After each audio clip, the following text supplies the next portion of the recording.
Assalamualaikum warahmatullahi wabarakatuh. Alhamdulillah, alhamdulillahilladzi an'ama alaina bi ni'matil iman wa hadana ila dinil Islam.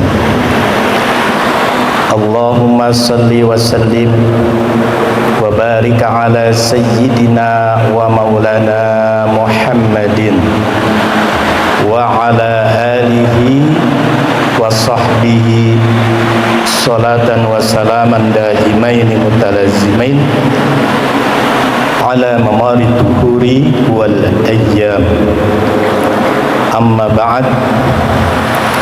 فقال الله تعالى عز وجل في كتابه الكريم أعوذ بالله من الشيطان الرجيم قل هذه سبيلي أدعو إلى الله على بصيرة أنا ومن اتبعني وسبحان الله وما أنا من المشركين. الآية صدق الله العظيم. Hadratal muhtaramin, para alim ulama, para kiai, para asatid, wabil khusus yang saya hormati, saya muliakan al-mukarram Ustaz Aib Syaifullah dan para asatid yang lain, bapak-bapak, ibu-ibu yang selalu setia mengikuti kajian duha, yang mudah-mudahan di pagi hari ini diberikan sehat walafiat, diberikan panjang umur, sukses dalam meraih rezeki yang halal, terhindar dari segala macam musibah, dirahmati dan dimuliakan oleh Allah Subhanahu wa taala. Bagaimana kabar ibu semua hari ini? Alhamdulillah. Bapak-bapak, bagaimana Pak kabarnya Pak? Alhamdulillah. Saya menyapa seperti ini ingin mengikuti sunnah Rasul. Rasulullah kalau di pagi hari itu di depan sahabat selalu menyapa dengan kalimat, bagaimana kabar Anda wahai para sahabat? Dijawabnya dengan pertama kali Nabi mengatakan kaifa asbahtum, bagaimana kabar Anda wahai para sahabat di pagi hari ini? Faqalu, sahabat menjawab, asbahna mu'minina billah. Pagi hari ini kami ya Rasul tetap konsisten beriman kepada Allah. Mudah-mudahan ibu beriman kepada Allah, tidak berubah keimanannya. Karena saya yakin kalau hari Minggu seperti ini banyak kegiatan. Banyak kegiatan ibu ya. Yang ada arisan keluarga, ada wisata, kumpul anak mantu. Tapi ibu telah menyempatkan diri untuk hadir. Berarti ibu kondisinya tetap konsisten beriman kepada Allah. Ya, saat Nabi bertanya seperti itu, Nabi ingin mengetahui alamat keimanan para sahabat ini apa. Kok di pagi hari ditanya dia tetap beriman kepada Allah. Wa ma alamatu imanikum, wahai sahabat, kalau kamu di pagi hari ini tetap konsisten beriman, wa ma alamatu imanikum, apa tanda-tanda iman kalian itu apa? Faqalu nashkuru ala rakha, kami ini bersyukur kepada Allah. Andai ibu berjumpa dengan Rasul, saat itu Rasul menghampiri ibu, begitupun bapak, andai semasa dengan Rasulullah, ditanya bagaimana kabar bapak pada hari ini, maka jawabannya, ya Rasulullah, hari ini saya belum bayar kontrakan ya Rasulullah. hari ini saya belum bayar SPP anak saya ya Rasulullah. Dan keluhan-keluhan duniawi itu selalu diajukan di depan Rasulullah. Benar kan Bu? Iya. Saya juga nggak tahu di hati ibu sekarang lagi mikirin apa. Ya, banyak problem yang dialami oleh ibu. Biasanya problemnya banyakkan ibu-ibu dari bapak-bapak. Ya. Nah, cuma tetap para sahabat menjawabnya, nashkuru ala raha. Kami ini bersyukur kepada Allah. Wa nasbiru alal bala. Kami ini sabar. Kami ini sabar kepada musibah-musibah, terhadap musibah-musibah yang telah dialami oleh kami. Jadi para sahabat itu betul sabar menghadapi segala problem hidup, masalah-masalah kehidupan. Ya, wa narda bil qada. Kami ridha dengan apa yang telah ditentukan oleh Allah di pagi hari ini. Ibu ridha? Ibu ridha enggak? Iya. Cuma tadi pagi ibu begitu bangun subuh megangin kaki, asam uratnya kambuh, kepalanya puyeng, vertigonya kambuh, terus nggak gerutu lagi. Ya, jangan nggak gerutu. Kalau kita pada saat itu hati ya tidak senang dengan apa yang diperlakukan oleh Allah, berarti kita tidak ridha dengan kenyataan hidup. Apapun yang terjadi saat ini kita sikapi dengan senang hati. Itulah keputusan Allah. Karena Allah menciptakan ini berdasarkan kudratnya, berdasarkan irodahnya, berdasarkan ilmunya. Sesuatu yang terjadi di depan kita baru saja tadi terjadi, itu berdasarkan kudrat, irodat, dan ilmu. Berarti sudah ukurannya seperti itu. Menyikapinya gimana? Ya ridho. Apa yang telah terjadi ridho. Yang sebelum terjadi tawakal, ikhtiar, doa. Gitu. Yang sudah terjadi ridho, ikhlas, bersyukur.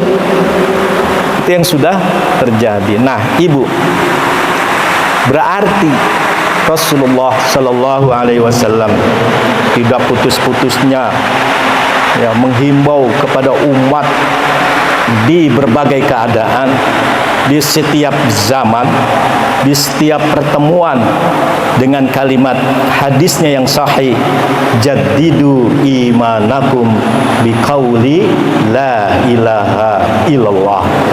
Perbaharuilah iman kalian dengan kalimat la ilaha illallah.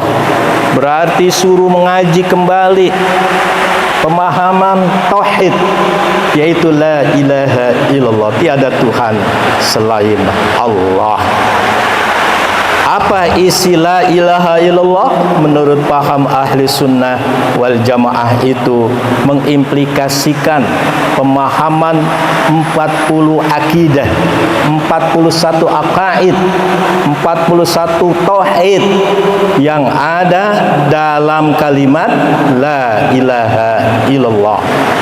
Yang pertama itu yang wajibnya, Allah punya sifat wajib, dimulai dari wujud, qidam, baqa, mukhalafa lil hawadisi, qiyamuhu bi nafsihi, wahdaniyat, qudrat iradat, ilmu hayat, sama basar, kalam qadiran, muridan aliman hayyan, sami'an basiran mutakalliman.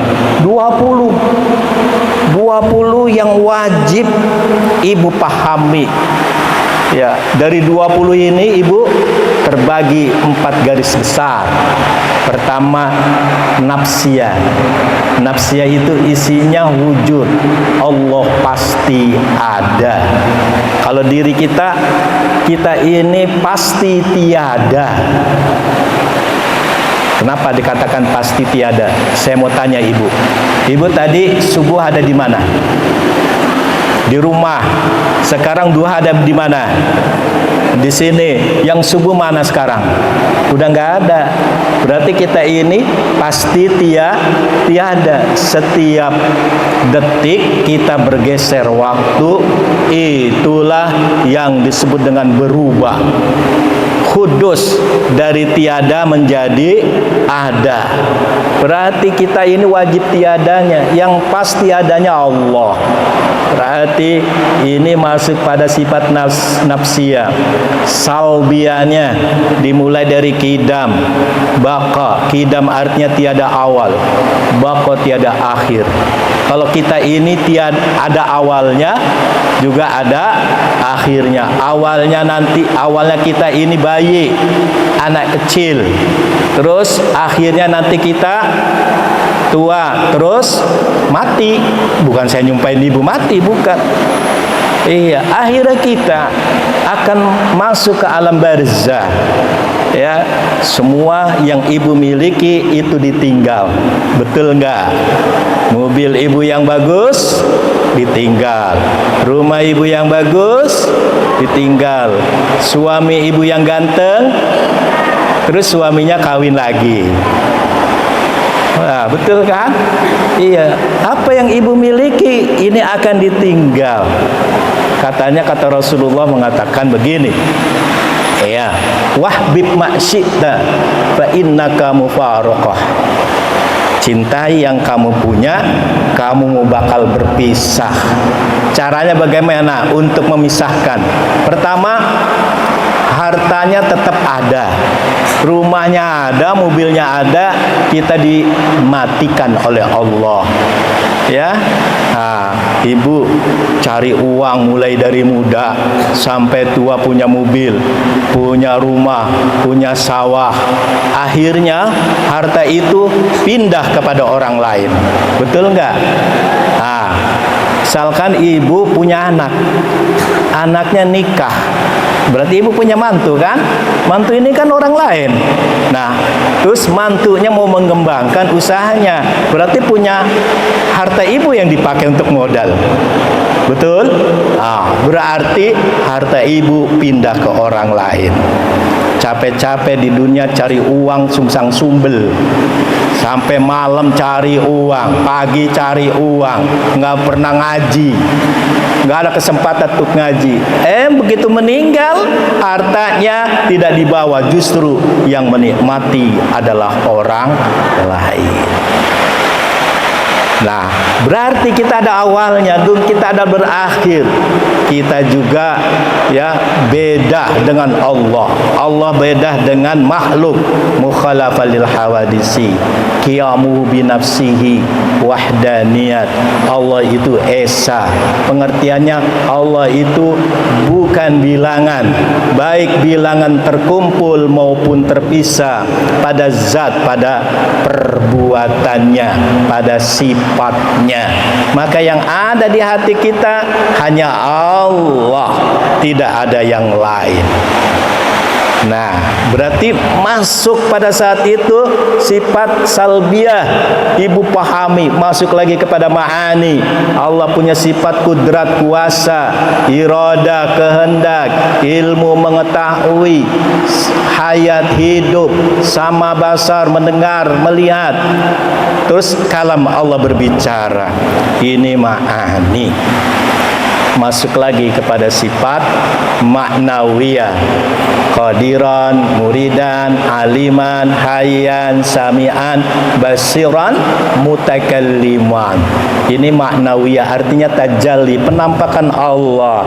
Berarti di saat mau beribadah harus betul-betul kenal dulu siapa Tuhannya, yaitu Allah. Di saat kita ini mau sholat, sudah setar niat, ya, usalli fardhu zuhr arba'a raka'atin mustaqbilal qiblah adaan ma'muman lillahi ta'ala. Allahu akbar. Begitu bilang bar, berarti ibu saat itu setelah menghadirkan Allah di hati ibu, enggak ada yang terbayang lagi. Ya, tadi saya sholat duha, istri sudah menggoreng nasi goreng kesenangan saya. Begitu takbir Allahu Akbar, Mas, nasi gorengnya itu sudah disediakan. Saya sholatnya terburu-buru. Kenapa Ibu? Karena ingat nasi goreng. Hati pun demikian. Kadangkala dapat satu rakaat keduanya goyang lagi. Berapa rakaat sholat zuhur? Kadang-kadang campur nanti rakaat berikutnya khusyuk, rakaat keduanya enggak khusyuk, terus bergantian. Sampai Sayyidina Ali karamallahu wajhah pernah dicoba oleh Rasulullah. Di saat ada sahabat bertanya kepada Rasulullah, "Ya Rasul, ingin sekali saya ini sholatnya khusyuk." Maka Rasul mengatakan, enggak mudah sahabatku untuk melakukan sholat khusyuk. Perlu riyadhah, perlu latihan, perlu mujahadah, perlu perjuangan menahan, melawan nafsu. Ya, tapi akan saya coba. Tiba-tiba muncul Ali, saya bisa ya Rasul sholat khusyuk itu. Benar kamu Ali, benar saya bisa sholat khusyuk. Coba kamu lakukan. Kamu kalau kamu lakukan, kamu menemukan kekhusyuan dalam sholat kamu. Aku ini baru beli sorban yang terbuat dari Turki, harganya lumayan mahal, wahai Ali. Kalau kamu bisa khusyuk, akan aku hadiahkan kepada dirimu. Semangat Ali, dia sholat khusyuk. Begitu selesai, ditanya oleh Rasulullah, bagaimana Ali? Kamu tadi telah melakukan sholat sunnah khusyuk apa enggak? Ya Rasulullah, rakaat pertama saya betul-betul merasakan nikmat berjumpa dengan Allah dalam keadaan khusyuk sholat saya. Tapi rakaat kedua, begitu tahiyat akhir, saya ingat sorban baru yang akan kamu berikan kepada diri saya. Berarti sholat khusyuk itu perlu latihan, perlu mujahadah. Makanya Al-Imam Naisaburi dalam kitab Kifayatul Asqiyah dikatakan, sholat khusyuk itu pertama hudur, al-hudur bil qalbi, menghadirkan hati, niatnya betul-betul.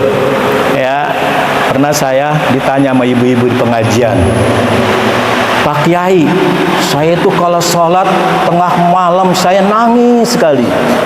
Betul, ibu merasakan nikmat berjumpa dengan Allah? Betul. Cuma tadi siang saya habis dimarahin sama suami saya, jadi saya sedih. Nah, itu sedihnya. Ini ada yang ketawa, berarti merasa ya Bu ya.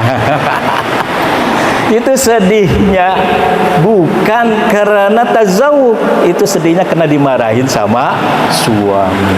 Maka hati ini betul-betul di saat sholat, berarti menghadirkan hati. Kemudian syuhud bil af'alillah, menyaksikan perbuatan Allah. Mana perbuatan Allah? Kita lihat nih, gerak kita dalam sholat, diam kita sholat, itu adalah perbuatan Allah, bukan perbuatan kita. Melihat alam semesta ini, ada gerak, ada diam, ada gerak, ada diam. Gerak yang ini beda dengan gerak yang akan datang atau yang kemarin. Kenapa? Waktunya berbeda. Itulah perbuatan Allah, Hayyun Qayyum. Dia hidup terus menerus, enggak pernah mati. Nah, udah syuhud af'alillah, baru khudu bil arkan, tunduk dengan aturan rukun, barulah merasakan khusyuk. Inilah yang dimaksud firman Allah, qad aflahal mu'minuna alladzina hum fi salatihim khashi'un. Sungguh bahagia orang beriman, di mana sungguh berhasil orang beriman di mana sholatnya dilaksanakan dengan secara khusyuk. Mudah-mudahan ibu-ibu bisa melaksanakan sholat khusyuk. Kembali kepada makna syahadat, berarti syahadat kita ini harus melandas di dalam hati dan di pikiran kita. Karena nanti di akhir hayat syahadat ini akan dapat menyelamatkan ibu, menyelamatkan bapak. Kata Rasulullah, man qala la ilaha illallah fi akhirih dakhalal jannah. Siapa yang bisa mengucapkan kalimat la ilaha illallah pada akhir hayatnya, maka dia masuk surga. Apakah semudah itu? Wallahu a'lam. Bagaimana keadaan kondisi kita kalau kita mau meninggal? Kalau sudah di rumah sakit, di ruang ICU, badan kita penuh kabel, betul Bu? Kita keluarganya disuruh keluar oleh dokter. Cuma ada dokter, ada suster. Kita saat itu cuma ingat apa? Ingat yang pernah dicintai oleh ibu, barang ibu, rumah ibu, jabatan ibu, jabatan bapak, uang deposit ibu di bank. Masih ingat pada saat itu. Kalau kita ingatnya masih hubud dunia, masih cinta dunia, kita tidak bisa mengucapkan kalimat la ilaha illallah, maka setan akan tertawa. Tuh, nanti kamu menjadi teman saya di neraka. Allah, siapa yang dapat menolong diri kita di saat sakaratul maut? Cuma keimanan kita masing-masing. Kalau saat itu hati dan pikiran kita hanya teringat kepada duniawi, maka yang dibawa pulang ke alam barzah adalah masalah dunia. Bapak Ibu yang saya hormati, ya, di dalam kitab Minhajul Abidin pada bab ilmu, Imam Ghazali bercerita ada orang yang pada saat itu badannya seger, sehat, nggak tahu dia pada saat itu mau dicabut nyawanya oleh Allah. Saat itu juga dia sedang membangun rumahnya besar, dia sudah menghayal bagaimana, andai rumah saya sudah jadi, aku bahagia sekali dengan anak istri, rumah mewah, besar, adem. Ya, aku sedang membayangkan seperti itu. Padahal rumahnya belum jadi, tukang masih ada, kenek masih ada, bahan material juga masih ada, belum selesai. Saat itu malaikat Azrail menjemput dirinya, dipisahkan ruh dari jasadnya. Ya, meninggallah dia. Ketika dia masuk ke alam barzah, jenazahnya sudah diurus, dimandikan, disolatkan, sudah ditinggal oleh kawan-kawannya, sudah ditinggal oleh keluarganya, sudah ditinggal oleh familinya.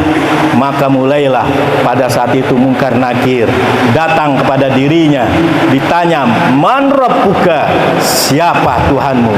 Maka jawabannya pada saat itu, rumah saya belum kelar. Kenapa Ibu? Karena yang terbayang adalah masalah duniawi.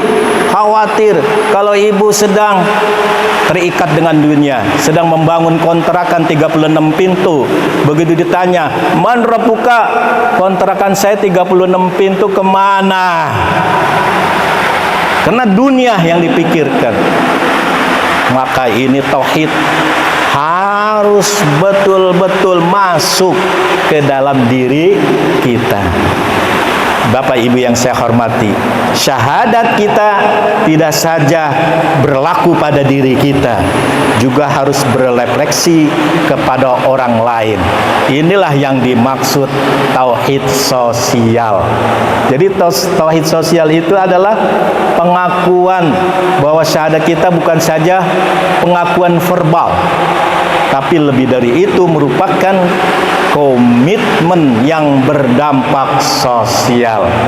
Di dalam Al-Quran surat Al-Baqarah ayat 143 Allah Ta'ala berfirman, wa kadzalika ja'alnakum ummatan wasatal litakunu syuhada'a 'alan nas wa yakuna rasulu 'alaikum syahida. Wa kadzalika, dan demikian pula, ja'alnakum, kami jadikan kamu ummatan wasatan, umat yang wasat. umat yang moderat, umat yang pertengahan, umat yang adil. Apa yang dimaksud umat yang adil, umat yang moderat? Artinya keimanannya tidak saja bermanfaat kepada dirinya, harus juga memiliki relasi manfaat kepada orang lain. Ini namanya wasatan. Litakunu syuhada'a 'alan nas, agar kamu menjadi saksi untuk orang lain, yaitu manusia. Jadi syahadat kita ini harus bermanfaat untuk masyarakat. Ya, wa yakuna rasulu 'alaikum syahida, dan juga Rasul menjadi saksi untuk diri kamu. Berarti ada dua saksi. Kita menyaksikan untuk masyarakat, Rasulullah menyaksikan untuk diri kita. Apa ini saksi? Saksi ini adalah asyhadu alla ilaha illallah wa asyhadu anna Muhammadur Rasulullah. Hasil dari orang ini bersyahadat, dia tawakal. Tawakal ini menyerahkan diri sepenuhnya kepada Allah. Kalau ibu bertawakal, akan diberikan rezeki oleh Allah. Maka Nabi mengatakan, lau annakum tatawakkaluna 'ala Allah haqqan tawakkulan la razaqakum kama yarzuqut tayr. Kalau kamu kata Rasulullah, andai kamu itu semuanya bertawakal, dengan sepenuhnya menyerahkan diri urusan kepada Allah, sungguh Allah itu memberikan rezeki kepada dirimu seperti Allah memberikan rezeki kepada seekor burung. Ibu tahu burung? Burung itu pagi hari dia keluar cari makan. Ya, sore dia kembali sudah kenyang. Dia bawa makanan untuk anak istrinya. Itu burung. Begitu tawakalnya dia kepada Allah. Ya, kok manusia tidak tawakal? Orang yang tidak tawakal berarti memaksakan kehendak Allah. Orang yang tidak bertawakal, dia tidak percaya kudratnya Allah. Orang yang tidak tawakal berarti pada saat itu dia akan gelisah hatinya, lama-lama dia stres. Kenapa? Karena sudah memaksakan diri. Semuanya itu setelah ibu berusaha, serahkan diri kepada Allah. Berarti orang yang bersyahadat itu intinya adalah bisa melahirkan ketawakalan, penyerahan diri kepada Allah. Nah, hadirin jamaah. Ya, jadi ketika Syekh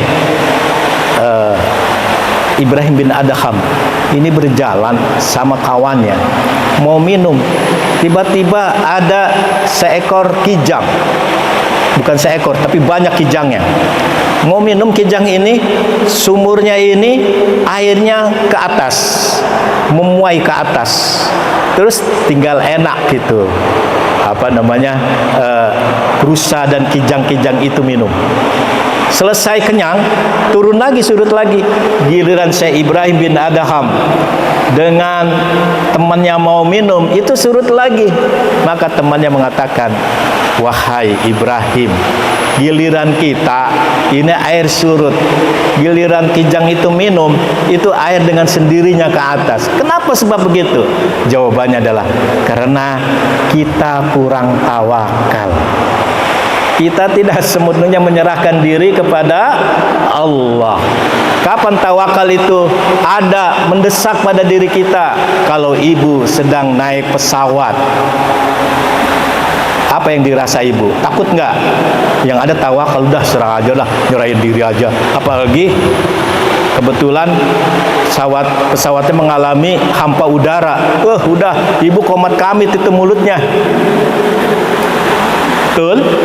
Iya, kita bisa menyerahkan diri kalau terpaksa. Padahal tidak demikian. Yang namanya tawakal itu setiap saat serah diri kepada Allah. Jadi refleksi syahadat ini melahirkan tawakal. Kemudian juga melahirkan rasa malu di hadapan Allah. Bu, ibu ada rasa malu nggak di hadapan Allah? Malu. Kita ini banyakkan doanya, kita ini banyakkan mintanya, apa banyakkan ibadahnya? Minta terus, nggak tahu malu kita. Masya Allah, ibadahnya nggak seberapa, mintanya yang banyak. Kadang-kadang kita juga ini membandingkan pemberian Allah dengan orang lain. Tuh tetangga kita, gitu, bilang sama suaminya, Pak, itu tetangga kita ngaji aja enggak, salat 5 waktu juga kelihatannya dia jarang, orang Islam, tapi kelakuannya enggak seperti orang Islam, tapi dia tambah kaya ya Pak, kita ngibadah malah tambah miskin. Nah ini orang enggak ngerti keadilan Allah. Ya, kenapa? Karena dia menganggap ibadah itu adalah ada balasannya. Menganggap ibadah itu terfokus pada balasan, betul dapat pahala. Tapi kita ini beribadah diorientasikan kepada keikhlasan. Maka sepenuhnya ini harus diserahkan dan tahu malu kita kepada Allah. Ya, sudah tahu malu berarti syahadat itu melahirkan muraqabah. Apa muraqabah? Muraqabah itu artinya merasa diawasi oleh Allah Subhanahu wa ta'ala. Kalau sudah ada sifat muraqabah karena pemahaman syahadat kita yang begitu kuat, kita ini akan menjadi orang baik, akhlaknya baik. Ya, kalau orang yang merasa muraqabah diawasi oleh Allah, misalkan saya mau tanya ibu, kalau suami ya ketinggalan uangnya di sakunya, saat itu mau dicuci ibu, di sakunya ada 500.000 rupiah, suami kita lupa, saat itu ibu nyuci, saat itu bagaimana sikap ibu? Apakah uangnya dikembalikan kepada suami atau ibu ambil kesempatan suami lupa? Gimana? Ibu ambil, ibu gosap namanya, merampas walaupun itu suami sendiri, dosa hukumnya.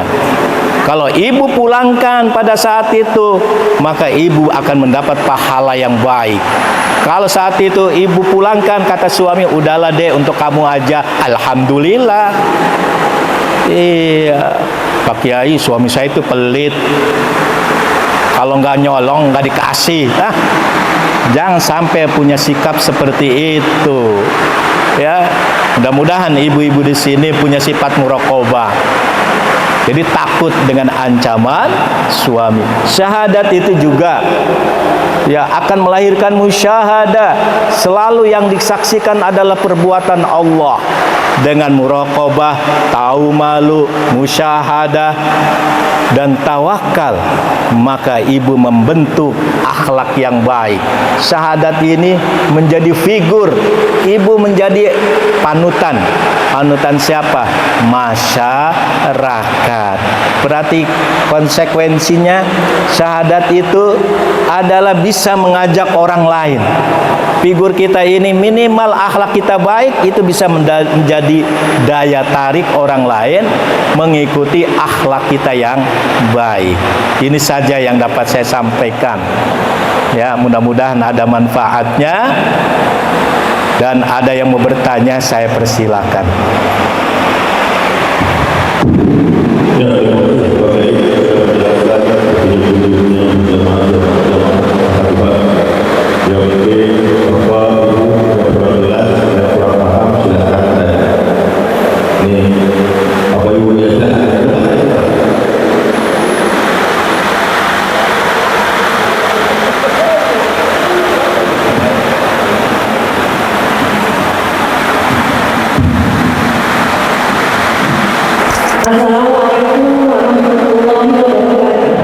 Waalaikumsalam warahmatullahi wabarakatuh. Ya Ibu. Saya Pak Ustaz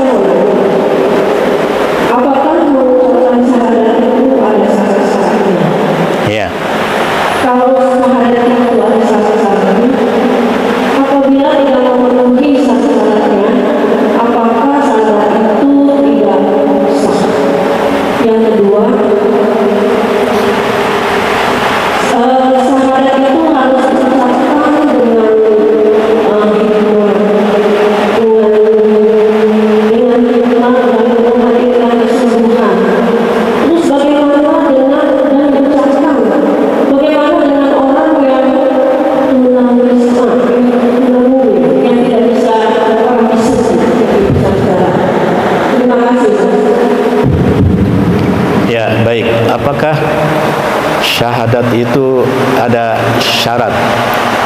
Yang benar ada rukun. Jadi rukun ini penting sekali. Kalau salah satunya ditinggal, tidak akan sah syahadat kita. Yang pertama adalah syahid, orang yang bersaksi. Siapa syahid itu? Kita. Ini kita syahid. Ya. Terus yang kedua adalah masyhud, yang disaksikan. Masyhud bih. Siapa yang disaksikan? Allah. Ya, jadi asyhadu, saya bersaksi. Ini fi'il mudhari' tapi lil istimrar. Fi'il mudhari'nya itu senantiasa berlaku. Saya bersaksi. Kata siapa? Kata saya, bukan kata orang lain. Berarti yang menyaksikan sendiri. Kenapa? Berakibat ketika nanti ditanya di alam barzakh, siapa Tuhanmu? Tuhan saya. Berarti saya, bukan kata orang lain. Berarti syahid. Pertama syahid, orang yang bersaksi. Yang kedua masyhud. Siapa yang disaksikan? Allah. Allah bagaimana disaksikan? Yang namanya menyaksikan pakai mata. Kalau nggak pakai mata, terus pakai panca indera, penciuman, perabahan, ya kan? Terus penjilatan. Nah, bagaimana yang ya tunanetra? Tetap masih ada kewajiban dia bersyahadat. Bagaimana tuna wicara? Artinya dia nggak bisa berbicara. Dia pada saat itu tidak butuh kalimatnya, tidak butuh sigotnya. Ya orang bisu bagaimana mau bersyahadat? Tapi dia sudah menggunakan hatinya. Hatinya menyaksikan Allah Tuhan kamu, Muhammad Rasulullah adalah Rasul kamu. Ini orang ini sudah sah, walaupun dia sudah dia tuna wicara, bisu. Ya, itu masyhud bi. Ada lagi masyhud alaih. Apa masyhud alaihnya? Sifat. Yang kita bahas dalam syahadat itu adalah sifat, bukan zat. Karena bahas zat tidak akan nyampe akal kita. Yang kita saksikan adalah sifat yang baru ditemukan oleh para alim ulama, para kibarah, terutama adalah al-imam Sayyidina Abu Hasan al-Ash'ari dan Sayyidina Abu Mansur al-Maturidi. Ini baru 20 sifat. Andai Bapak mau nambahkan silakan, tapi harus masuk kategori mustahid. Apa itu mustahid? Mustahid itu orang yang beristihad. Bapak harus hafal 200 ayat tentang akidah, 200 ayat tentang hukum, 200 hadis tentang akidah, 200 hadis tentang hukum, menguasai bahasa Arab, mengetahui ilmu balaghah, ilmu sastra, mulai dari ilmu badi, bayan, ma'ani. Bapak Ibu harus juga mengetahui ilmu mantik, ilmu logika, mengetahui ilmu tafsir, mengetahui ilmu hadis, mengetahui sejarah, mengetahui astronomi, mengetahui ilmu teologi, mengetahui usul fikih.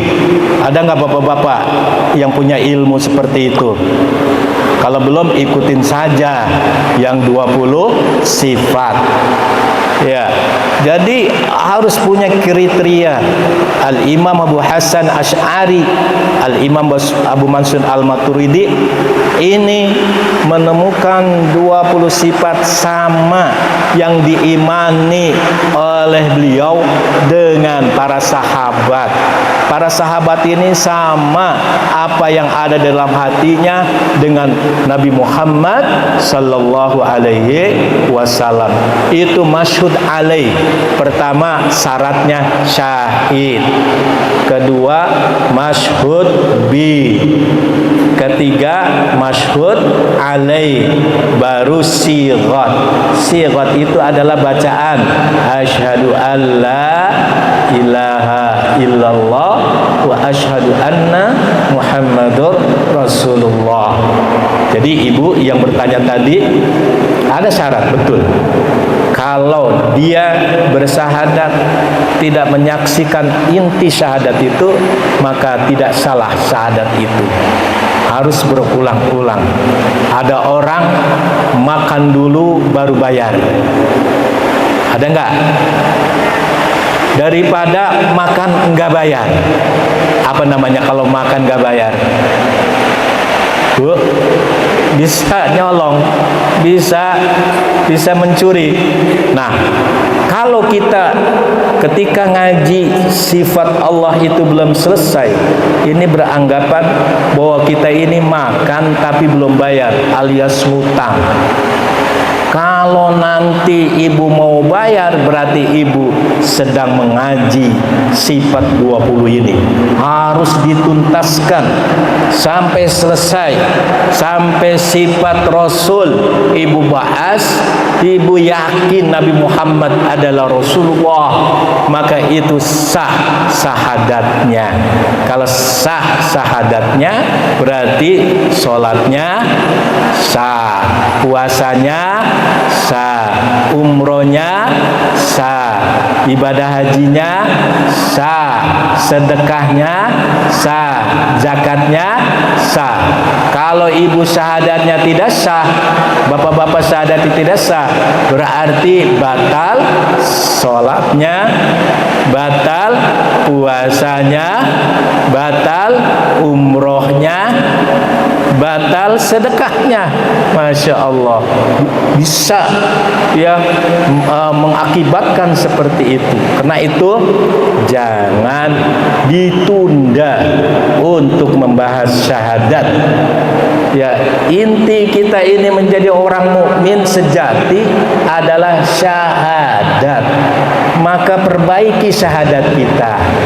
Ya Bu ya, kalau ibu sudah syahadat, insya Allah surga ibu sedang menanti ibu. Amin ya rabbal alamin. Mudah-mudahan ibu yang nanya tadi bisa menerima. Ya, terima kasih Bu Kiai yang sudah menjelaskan pertanyaannya. Mungkin agak bercanda. Ya.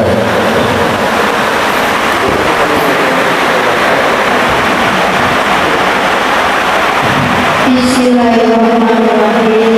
Assalamualaikum warahmatullahi wabarakatuh. Waalaikumsalam warahmatullahi wabarakatuh. Nama saya Bu Elvita, Pak Ustaz. Ya. Yang saya mau bertanya begini, Pak Ustaz. Tadinya orang ini masih hidup di rumah saya yang ngontrak. Nah, setelah itu berjalan waktu dia sakit atau masuk rumah sakit. Kalau bertanya ada di rumah saya. Nah, yang saya tanyakan Pak Ustaz, ketika dia selesai di pabrik perabotan dan dia meninggal dunia. Nah, si perabotannya ini dikirim dengan gagal atau terus. Nah, ini yang saya tanyakan saat ini, ada perabotannya itu yang tersisa tidak terbawa semua. Apakah saya boleh saya bayar berupa uang atau saya sudah turun ke masjid atau ke fakir miskin, itu apakah boleh atau tidak? Ya. Itu saja. Assalamualaikum warahmatullahi wabarakatuh. Ya, yang meninggal itu ada keluarganya enggak? Tidak ada keluarganya. Jadi barangnya masih ada, sisanya. Iya, boleh, ya baik, boleh ibu ambil. Kalau itu belum dijadikan uang diuangkan, maka diinfakkan ke masjid. Ya, itu boleh. Kecuali ada keluarga. Kalau ada keluarganya, diberikan kepada keluarganya, karena itu amanah. Ya baik. Jadi kalau itu bendanya itu bisa diuangkan, lebih baik dicarikan uang, terus dimasukkan ke infakkan ke masjid. Itu lebih berarti, itu lebih manfaat. Ya boleh. Ya. Ya, berarti Assalamualaikum warahmatullahi wabarakatuh. Waalaikumsalam warahmatullahi wabarakatuh. Ini Pak Haji nanya juga.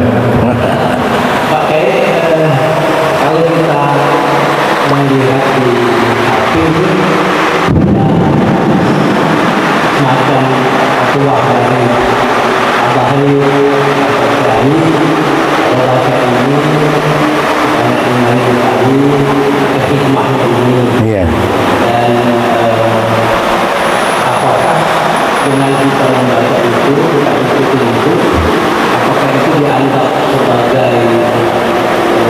sudah menghadiahkan ilmu ataukah harus dia mengatakan bahwa saya turunkan ini, tapi itu tidak dari siapa yang ada ini dari budaya dengan sahabat dan begini-begini.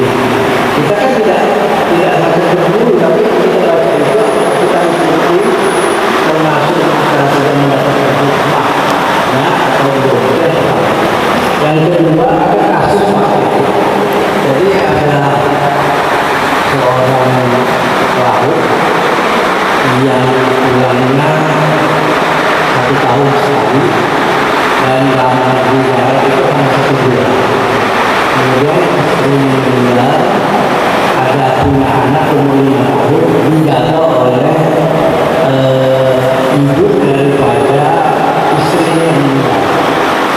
Nah, dia 1 bulan di darat itu dan menjaga anaknya yang kecil itu adalah ayahnya. Tetapi ada yang mengatakan bahwa kamu tidak boleh tinggal di sini. Tapi itu yang 20 tahun. Jadi secara secara umum ketika orang yang datang ke darat, anaknya ada, terus yang lelaki muda terus ibu yang jaga anaknya tadi itu mertua kamu itu tapi terus ada Ya. Ya. Oh ya. Ya, baik. Saya akan menjawab pertanyaan yang pertama dari Pak Haji. Jadi apabila ada zikir, ada wiridan dihadiahkan, ya itu maka emang harus ada talaki. Talaki itu berjumpa dengan guru. Ya, jadi yang mau berikan hikmah, yang mau berikan ijazah itu syaratnya harus bertemu. Ya, terus si mursyid, si kiai ini atau si ustadz ini bilang begini, saya ijazahkan zikir ini untuk kamu supaya manfaat, silakan kamu amalkan. Karena saya punya guru, nyambung guru, guru lagi nyambung ke sahabat, sahabat nyambung kepada Rasulullah. Nah itu harus kayak begitu. Kalau nggak begitu tidak sah zikir itu. Jadi ibu-ibu kalau mau nerima zikir, apakah itu selawatan, apakah itu hizib, itu harus ada guru. Tanpa ada guru maka gurunya adalah setan. Ya, karena guru ini yang bertanggung jawab. Guru ini yang meluruskan. Gitu. Jadi harus ada talaki, harus punya sanad. Kalau tidak ada sanad itu terputus. Ya Pak ya. Nah, yang kedua, pertanyaan kedua, orang yang belayar tadi punya mertua dan anaknya tinggal di situ, ya tidak dilarang dan boleh melihat wajahnya. Sebab itu adalah ibu kandung, termasuknya ibu kandung. Tidak sah dinikahkan, haram dinikahkan. Itu ibu mertua. Ya, berarti kalau Imam Syafi'i mengatakan tidak batal wudhu. Ya, jadi ibu punya mantu nih. Ya, mantunya laki-laki. Nah, ibu pada saat itu salaman dengan memegang tangannya, cium tangan, enggak batal wudhu ibu. Tidak batal. Ya. Nah, itu jangan ragu lagi. Pun demikian, ibu punya mertua laki-laki, ibu cium tangan sama mertua ibu, nggak batal karena nggak boleh nikah sama mertua ibu walaupun anaknya sudah meninggal, nggak boleh. Karena itu tidak batal wudhu. Paham ibu ya Pak? Jadi si orang yang tadi yang belayar tadi abaikan orang yang mengatakan kamu nggak boleh tidur satu rumah di situ. Ya boleh aja, Ya, kan kita nggak campur tidurnya, ya kan, pisah kamar. Misalkan si mertua ini tidurnya sama anak-anaknya yang masih kecil itu, ya dibolehkan. Ya, dan memang segera bagi laki-laki yang ditinggal meninggal sama istri itu boleh segera nikah supaya ada ketentraman batin. Ya, nggak perlu nunggu 100 hari. Emangnya perempuan? Kalau perempuan itu harus ada masa idahnya, harus nunggu. Bagi wanita yang ditinggal suaminya itu nggak boleh kemana-mana dulu selama masa idah. Ya, nggak boleh, karena masih ada hak di situ. Ya, setelah misalkan masa idah ini sudah selesai, karena ibu adalah mantu di situ, ibu harus pamit sama mertua ibu, harus keluar dari rumah itu. Kecuali pada saat itu mertuanya ngomong gini, ini kamu masih ada anak, tinggal saja di sini. Ya, dan ini rumah adalah warisan untuk anak kamu, itu dibolehkan. Ya, dibolehkan. Cuma kalau bisa jadi jadi yang mertuanya ini jangan mengikat. Karena ibu masih muda, usia 35, ibarat masih ada yang suka laki-laki, masih bisa dilamar, dibolehkan, nggak apa-apa. Anak diboleh nggak dibawa? Boleh. Tapi pada saat itu warisan adalah tetap warisan. Anak dapat warisan dari suami kita. Paham Ibu ya? Iya.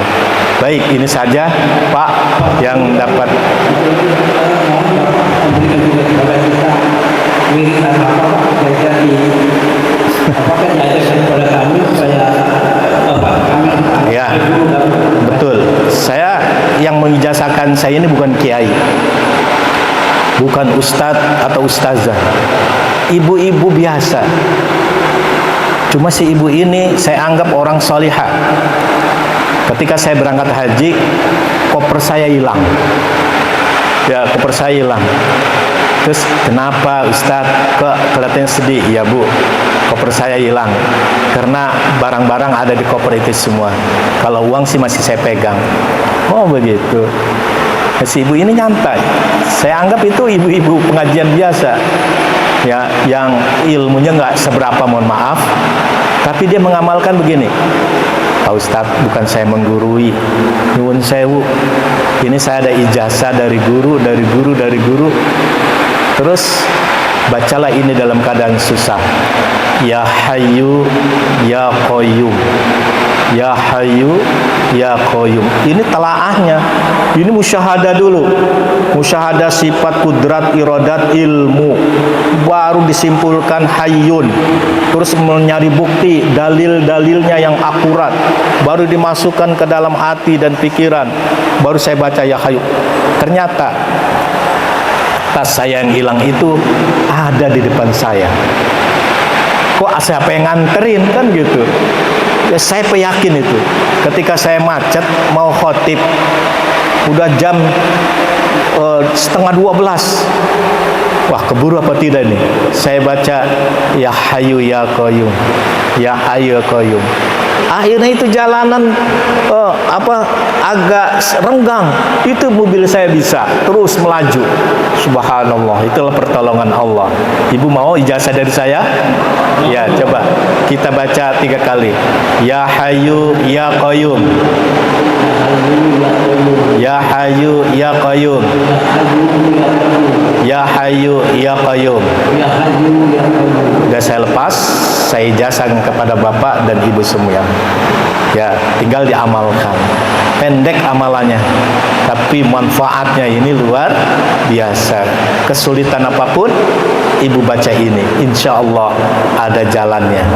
Ya Bu ya, mintalah kepada Allah, hatinya dikhususkan mintanya kepada Allah. Ini saja yang dapat saya sampaikan. Kurang lebih mohon maaf. Dari saya cukup. Ya, mudah-mudahan ada manfaat. Kita tutup dengan kafaratul majlis.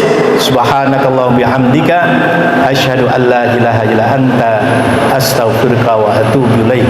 Assalamualaikum warahmatullahi wabarakatuh. Contoh